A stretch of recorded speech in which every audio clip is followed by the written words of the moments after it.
Reka mbasuhuze mbifurize ibihe byiza mwebwe mwese mukomeje gukurikira uyu muyoboro twizere ko mumeze neza cyane. Reka mbanze mbasabe gukora subscribe kugira ngo amakuru yacu ajye bagiraho neza cyane mu buryo bworoshye kandi bwihuse gatanu kuri gatanu, kandi ukayabona mu ubambere, ukanaduha comment, ikindi ukaba wakanda share ugasangiza abandi amakuru tukugezaho, ni byiza cyane, cyangwa se like. Tugiye rero makuru agezweho atugiraho kano kanya.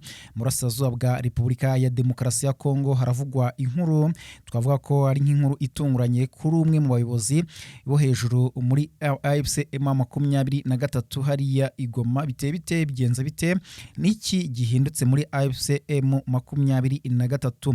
Turabwira kandi ko mirwano ikomeje, amasasu yumvikanye mu mujyi wa Uvira.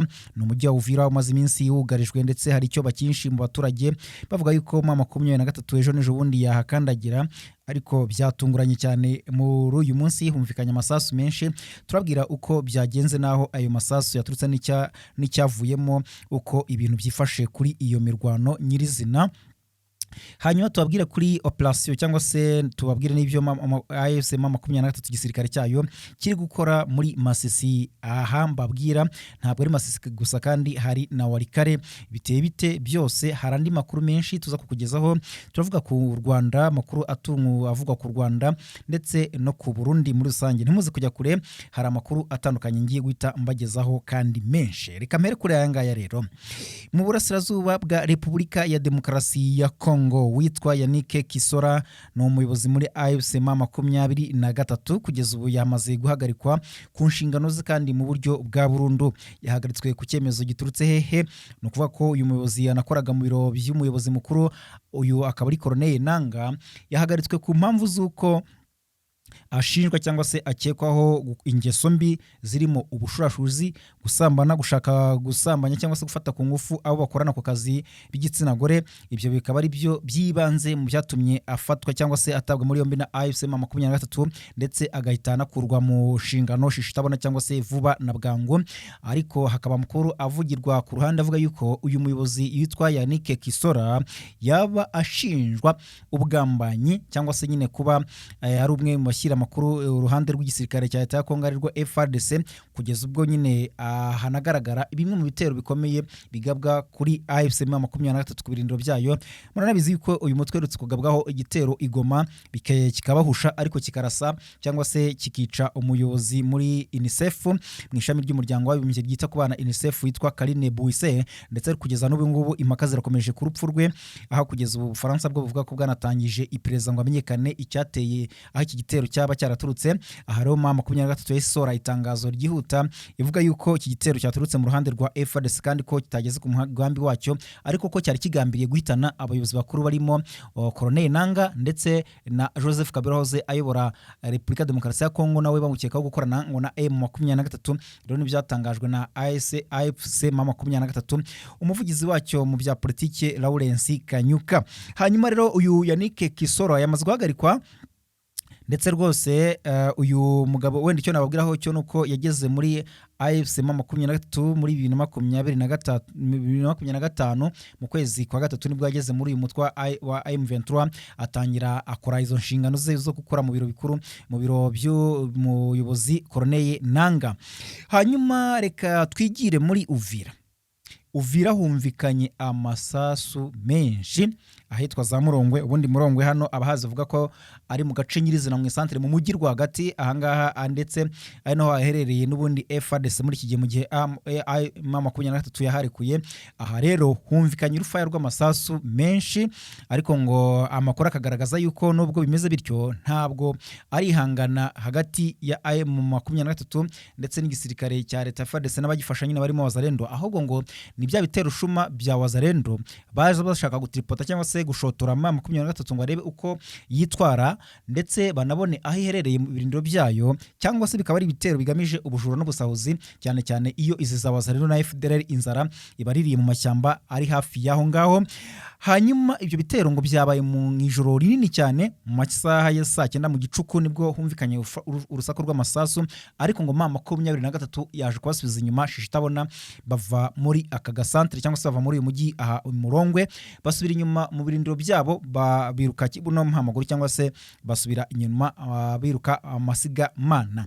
Nubwo rero bimeze bityo, nubwo wumva ko ari udutero shuma, ntabwo umuntu apfa kubikerensa. Abenshi baravuga ko mama 23 idacunze neza aha hakomeza kugenda hugarizwa cyane, kandi ko byaba biri gushyira n'ubundi kwegereza M23 mu birindiro irimo hafi y'ahangaha, kuko mama 23 nubwo itari muri uyu mujyi iri mu birindiro byaho hafi, kuko abo wazarenda wumva ngo basuye inyuma M23 yabarasheho ikoresheje intwaro zirasa mu ntera ndende, bituma rero basubira inyuma birukanka, kuko hari benshi bahita bavuga bati M23 niba yabasubije inyuma kidasanzwe iba muri uyu mujyi byagenze bite, nuko amakuru atugeraho abivuga. Hanyuma rero aho ngaho nubwo bimeze bityo, hari amakuru avuga yuko aba basirikare ba FARDC ndetse na za nyishyamba zibafasha cyangwa se na wazarendo, hakabamo umutwe w'iterabwoba wa FDLR n'abasirikare b'abarundi bakomeje ibitero bihoraho kuri mama 23 na twirwaneho mu bice bitandukanye birimo baturutse hari za Kiriba, za Sange, za Kabunambo, za Kirungwa hose kugenda humvikana urusaku rw'amasasu bakomeza kurasa kuri mama 23, ariko nayo ikabasubiza inyuma shishi itabona.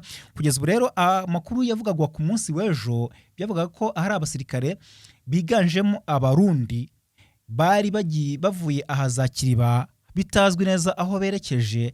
M23 imenya uwo mugambi, bigaragara ko bari bagiye gushinga ibirindiro ahantu runaka kugira ngo bijye biborohera kugaba ibitero kuri M23 na twirwaneho, ariko ngo mama 23 yafashe amakamyo igira muri 3 yuzuye abasirikare b'abarundi za tata nyine bose ibafata amatekwa. Nta makuru atugeraho kugeza ubu tukiri gukora itohoza tugira ngo tumenye ukuri kwayo nyirizina. Ahandi rero hari kuvugwa imyiteguro cyangwa se n'imyitozo idasanzwe ya AFC mama 23 nahitwa Imuheto Masisi. Murabizi yuko hano Imuheto harashize iminsi haraswa hagabwaho ibitero n'uruhande rwa FARDC. Abundi Imuheto habaga umujenerali witwa Mayanga yarayoboye agace kaho ka gisirikare hariya. Uyu generali Mayanga ndetse no mu Rwandofone cyangwa se n'umwe mu bavuga ikinyarwanda bari mu ngabo za leta ya Kongo FARDC, uyu rero hashize igihe yisaga hafi nk'imyaka 2 igiye gushira bivuga ko ari Kinshasa ku mpamvu z'uko yari umutungo ngo wazarendo.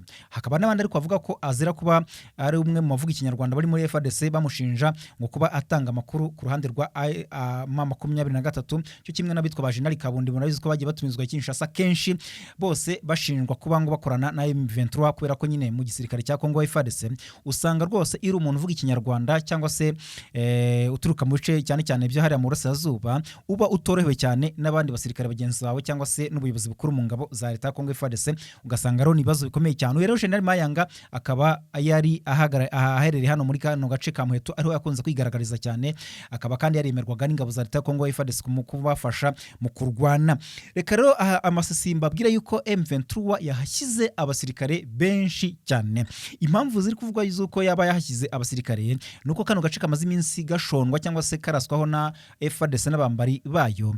M23 rero ikabivuga iti hano hantu umuntu atahitondeye ngo hashyire ibirindiro byazarangira iki gisirikare kihafasha cyangwa se cyagenzuye, kandi ko byaba ari ikibazo gikomeye cyane. Ntabwo rero ari aho ngaho Imuheto, murabizi ko tumaze iminsi tubabwira yuko ahitwa Irubero M23 iri kwashyira abasirikare barimo na Special Force. Ahandi hatandukanye na ahitwa n'ubundi Warikare ahitwa Ikobo naho M23 iri kwashyira ingabo kandi z'umutwe udasanzwe cyangwa se Special Force. Ntabwo rero ni ahantu hatandukanye za Kibati, aho hose mama 23 iri kugenda ihongera abarwanyi ahitwa za Gasheberi.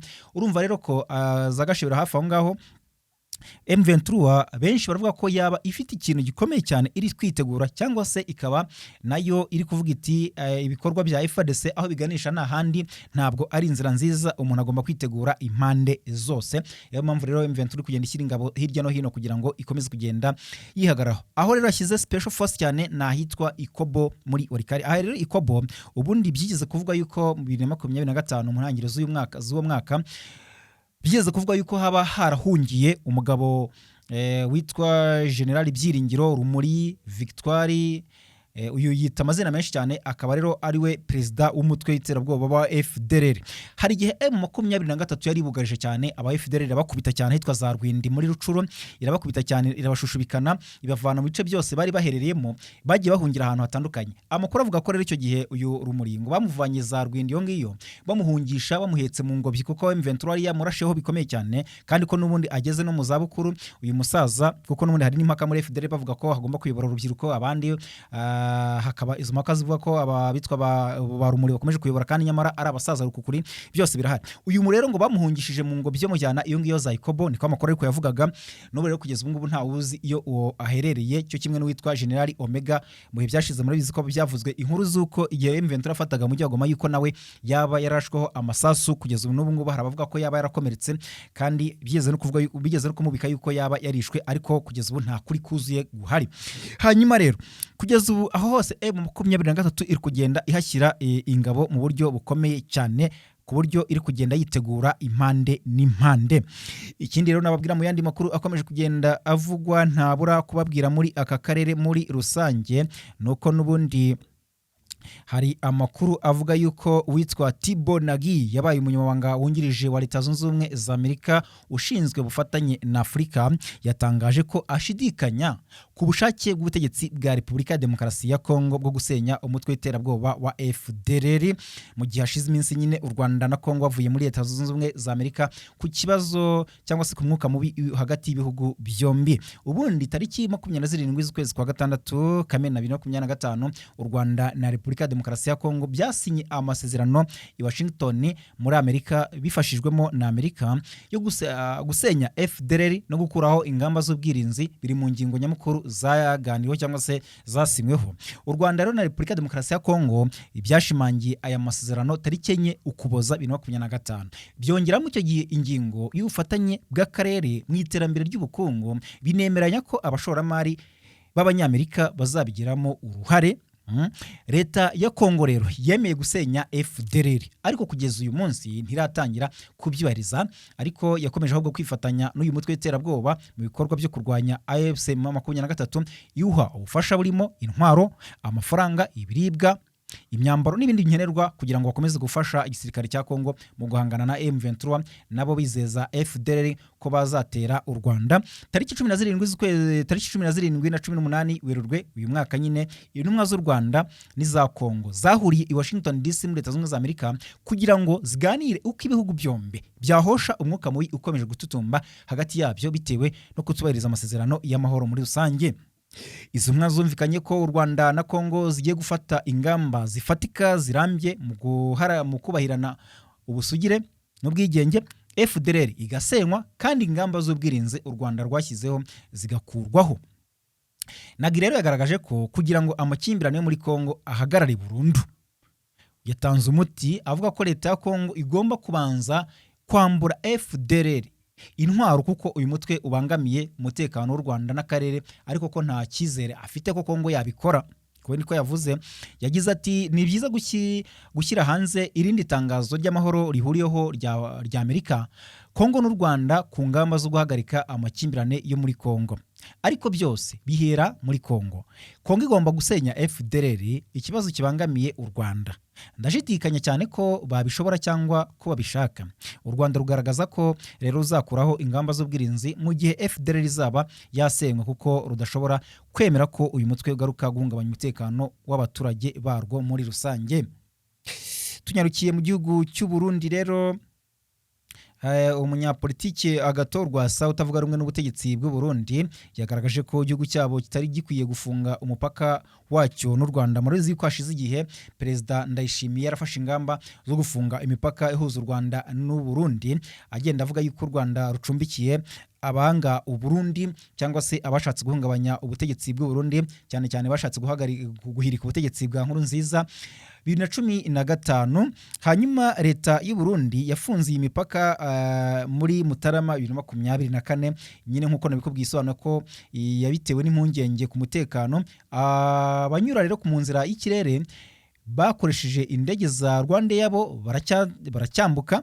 Mu kiganiro yagiriye rero ku muyoboro wa YouTube wa Gasaro Kaburaga, Rwasa yagaragaje ko abadafite ubushobozi bwo gutega indege nabo bakeneye kugenderana no guhahirana. Ati nubwo imipaka yo ku butaka idafunguye, indege y'u Rwanda ijya i Bujumbura buri mwanya.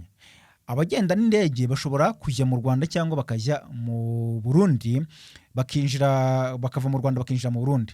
None se ba bandi ba mikoro make bo barazira iki? Uyu munyapolitike yasobanuye ko iki kibazo kiri hagati y'u Rwanda na Repubulika Demokarasi ya Kongo gikomeye cyane kurusha iki Bujumbura, ariko ko ubutegetsi bw'Kinshasa butigeze bufunga imipaka. Ati imipaka ko batigeze bayifunga. Hano rero ni twebwe tudakeneye cyane ibiva hanze, cyangwa tudakeneye imigenderanire hagati y'abaturage b'abaturanyi baba hafi ku mupaka. Ntekereza ko icyo ari ikibazo gishobora kubonerwa igisubizo, cyane cyane ko ambasade y'u Rwanda ihari, ambasade y'u Burundi mu Rwanda irahari. Rwasa yasabye ibihugu kumvikana bigakemura ibibazo byatumye imipaka ifungwa, yibutsa ko nubwo Burundi bushinja u Rwanda gufasha Red Tabara, nabwo bushinjwa gucumbikira abarwanyi b'umutwe w'iterabwoba wa FDLR. Rwose ibingibi bikaba rero bije mu gihe hakomeje amakimbirane cyangwa se umwuka mubi hagati y'u Rwanda n'igihugu cy'u Burundi. Igihugu cy'u Burundi rero ukabona ko abasesengura politiki bakunda kugishinja kugenda kivanga mu bintu bidafite umumaro, cyane cyane ko hashize n'igihe Sena y'u Burundi bamwe muri yo bivuga ko badashyigikiye cyane Perezida Ndayishimiye ku ngamba yafashe zo kujya kurwana muri Repubulika ya Demokarasi ya Kongo yifatanya na Tshisekedi, aho yashoyeyo ingabo ziri gukorana n'igisirikare cya Kongo kurwanya M23. Ugasanga ibyo bihugu kandi byo biravuga yuko ngo ahangaha muri Kongo ngo hari kurwana u Rwanda. Mwaranabyumvise ko mu bihe byashize Perezida Ndayishimiye rwose ari Kinshasa yaravuze yuko ngo wazabona afite gahunda yo kurwanya u Rwanda azamushyigikira. Bikiyongera ku magambo ya Perezida Tshisekedi nawe yigeze kuvuga avuga yuko ngo afite ubushobozi bwo kuba yatera u Rwanda yihagarariye i Kinshasa agasenya Kigali. Nubwo ibyo ngibyo bitavuzweho rumwe kubera ko kugeza ubu ngubu igisirikare cya Kongo ubwacyo umutwe wa M23 ubwawo warakizengereje cyangwa se wakibujije epfo na ruguru. Kugeza ubu ngubu uyu mutwe ukamaze gufata ibice bikomeye cyane muri Kivu y'Amajyaruguru na Kivu y'Amajyepfo, kuko ufite imirwa mikuru y'intara ebyiri. No kuvuga ko ifite umurwa mukuru w'intara Kivu y'Amajyaruguru umujyi wa Goma yafashe mu mwaka ushize, ikaba umaranye igihe kirenga umwaka iwugenzura, Kongo iwumva kuri radio. Hanyuma ikaba kandi yarafashe n'umujyi wa Bukavu muri Kivu y'Amajyepfo nawe umaranye igihe kirekire kitari gitoya. Yafashe ibibuga by'indege bitandukanye hitwa za Kavumo, ifite cyane cya Goma, n'ubundi yafashe umujyi wa Uvira nawo n'umujyi ukomeye cyane wanahoze ari umurwa mukuru w'intara Kivu y'Amajyepfo ari kuza gusimburwa na Bukavu. Uyu nawo yaje kuwusubiza, ariko iwusubiza ku bushake bwawo. Byose rero bakavuga ko kuva yafata Bunagana itangiye 2021 kugeza uyu munsi, ibice by'ingenzi uyu mutwe wagiye ufata byose ntabwo leta ya Kongo yagize ikikora ku mbaraga zayo, usibye ubushake bwa M23 ngigira agace na gatoya irekura. Aha rero bakavuga bati ese Tshisekedi uvuga yuko yabasha gutera u Rwanda mu kanya nk'ako guhumbya yabishobozwa n'ikinyamara n'umutwe umwe gusa waragiye umunanira. Nivyo rero bivugwa kugeza ubu ubufatanye bwa Repubulika Demokarasi ya Kongo cyane cyane ku mashyaka ari ku butegetsi yaba CNDD FDD ndetse n'ishyaka riri ku butegetsi muri Repubulika Demokarasi ya Kongo, bose bakomeje ubufatanye bwo kurwanya AFC M23 ndetse na twirwanaho. Kugeza ubu imirwano ikaba ikomereje muri Kivu y'Amajyepfo, ariko kandi nubwo bimeze bityo ingabo z'u Burundi zakomeje kugenda zihashija cyane, kuko imibare igaragaza yuko abaguye muri iyi mirwano kuva yatangira kuva nyine 2021, ariko ingabo z'u Burundi zo zigaragajemo cyane 2023. Kuva 2023 ngo zakomeje kugenda zigaragaza uruhare rwazo, ubwo Tshisekedi yazemeraga nawe kuziha ibikorwa by'ubukungu cyane, ariho wabonye bafata igice cya Rubaya, ariko M23 naho iza kuhabakura. Kuva icyo gihe rero amakuru agaragaza ko abagwa muri iyi mirwano cyane ari abasirikare b'Abarundi ndetse n'umutwe wa Wazalendo aribo benshi. Reka mbashimire cyane mwebwe mukomeje gukurikira amakuru yacu, mukomeze kugira ibihe byiza mukurikiye aya makuru. Ikintu nabasaba ni kimwe, no gukora subscribe nyine yukanze kuri iryo jambo, ubona amakuru ya mbere mu bambere kandi ukaba unadushyigikiye kumeza kuzamura uyu muyoboro, kimwe nuko wakanda share kugira ngo usangize abandi amakuru n'ibiganiro tukugezaho, byaba ari byiza cyane.